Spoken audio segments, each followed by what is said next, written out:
tell me, like, what made you want to go deal with the 5% from the Nation of Islam? Elijah Muhammad died right before Savior's Day, right? So it was this big thing. Who was going to take over for him? Was it Farrakhan? Was it going to be the captain? Was it going to be his son? Wasn't even his other son was the one that was looking at Herbert. But it was like, who's going to be taking over from him? And when this cat came over and took over, this Wali Dean Muhammad dude, all of a sudden, you know, he was talking about that the Caucasian is his brother and that he letting them in the mosque, and I'm no hypocrite.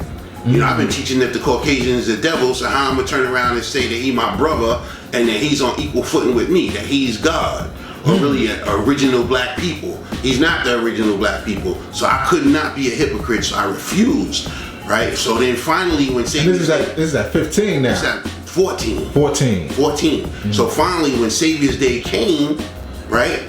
And he announced that he was going to be the leader of the nation, and his father had left everything to him. I was like, all right, that's out. Now, meanwhile, the God who taught me, he had just came home from jail. The God, you say that? Yeah, because he was Muslim before. He was Muslim. When he went to jail, he got knowledge. And then when he came home, he was like, yo, that same stuff that we was learning, you could learn all of that and have that girl too. And I was like, bet, are you serious? I have to learn the truth? Because when you was in the mosque, man, you had to ask the girl's father if you could date her, and you know what I mean? You always got turned down, and you know, so you was left to like, you know, dealing with the little girls in the projects or whatever, but you couldn't get them, you know, the pretty girls with the fly little refinement on and stuff that was like, you know, in the mosque. You couldn't touch them, you know what I mean? So when the God told me like, yo, you could have that same knowledge and have them too, I was like, with it. You know what I mean? So I'm like, all right, cool. Let's see how this works.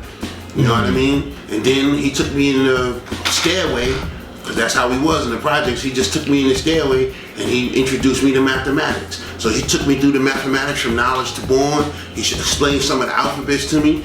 And then because I was a scientist and I won a couple science fairs or whatever, you know what I mean? It was like, okay, let me take a look at this. And he was like, well, look, instead of trying to, you know, tell me if you agree or you don't agree, why don't you take it home and try to prove it wrong?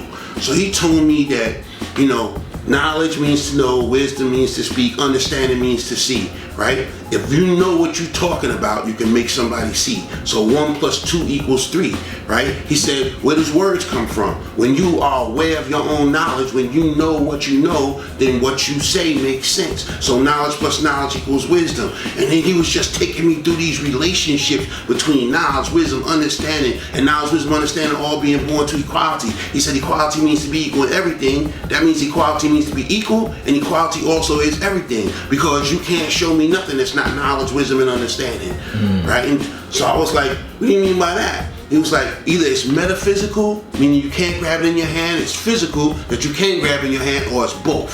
It's some type of combined entity where it have both a mind and a body.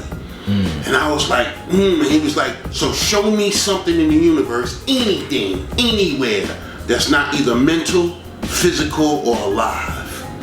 Knowledge, wisdom, understanding, and I couldn't. So I took the mathematics home, man, and I took it through because, like, you know, I'm a scientist. So I was like, all right, let me take it through algebra. You know what I mean? And I started adding letters to it from the alphabets. You know what I mean? And all the equations kept coming up right in the exact. You know what I mean? Then I started taking it through division, multiplication, subtraction, fractions, and all. It just kept coming up right in the exact. So finally, I just jacked. I was like, all right, cool, man. I just admit that it's right in the exact because I can't prove it wrong. So I came to him the next day and was like, yo, I bear witness, this is the truth. You know, this is right in his act. This mathematics that you're talking about, I never heard it before, I never seen it before. I heard the gods talking something about it, but I never really understood it. You know what I mean? And once I came to his understanding, it became my way of life, because that's the truth.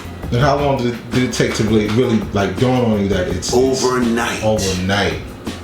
Overnight, I went home and I went in on it. Trying to prove it wrong. You know what I mean? Because this is the dude, man, you know, he's a couple years older than me. This is the dude who taught me, who's been teaching me for a while. You know what I mean? He's the one who brought you into the... Yo, he the one who brought me into the gang. He the one who brought me into the graffiti. He the one who brought me into the mosque. You know what I mean? This dude been teaching me for a minute. Right. You know what I mean? And that was You said that was somebody's pops or something? Nah, that was Lord Shabu. His pops was the neighborhood pops. The neighbor. Oh, okay, right. So his father, right, Joseph X, was the one who would like take us around. He would be like, "Yo, come on, come with me." You know what I mean? We finished playing football or baseball or whatever, and he was like, "Yo, come on, jump in the station wagon." And we would jump in the station wagon and go down to Shabazz Steak and Take, and he'd get us, you know, steak and takes or fish sandwiches or whatever.